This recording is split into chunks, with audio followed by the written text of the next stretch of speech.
je vous le demande. Je vous épargne le contexte institutionnel dans lequel s'inscrit cette question orale, qui interroge donc les intentions de la région pour un éventuel accompagnement du projet de Pure Salmon, qui mène une véritable campagne de promotion pour l'installation d'une ferme aquacole industrielle de saumon. Une campagne de greenwashing au point d'apparaître aux yeux de certains comme les ambassadeurs de la défense de l'environnement et de la souveraineté alimentaire dans notre région. Comment faisions-nous avant ?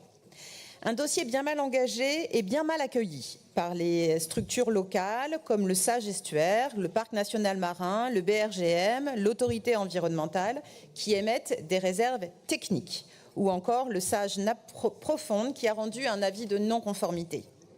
Cette parfaite unanimité en dit long sur la fragilité du dossier pour cette usine qui serait classée Seveso dans une zone classée Natura 2000 et qui plus est dans un parc naturel marin.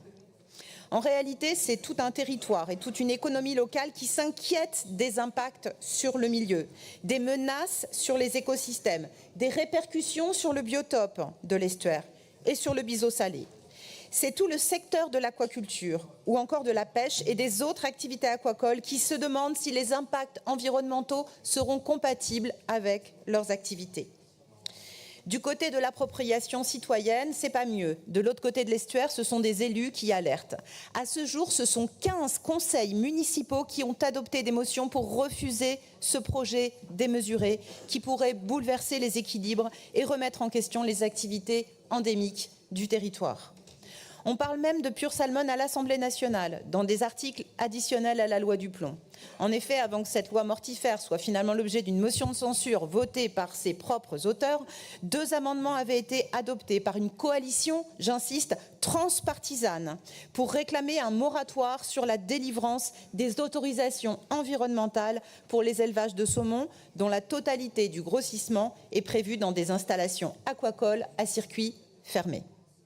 Donc oui, ces professionnels, ces riverains se posent la question. Nous posons la question de savoir quel rôle la région compte jouer dans ce mauvais scénario. Avez-vous prévu de mobiliser des fonds propres, des fonds indirects, on a parlé tout à l'heure de NACO, ou des fonds propres, ou avez-vous prévu de mobiliser des fonds européens pour accueillir Pure Salmon au Verdon-sur-Mer? Merci, Monsieur le Président, de nous éclairer.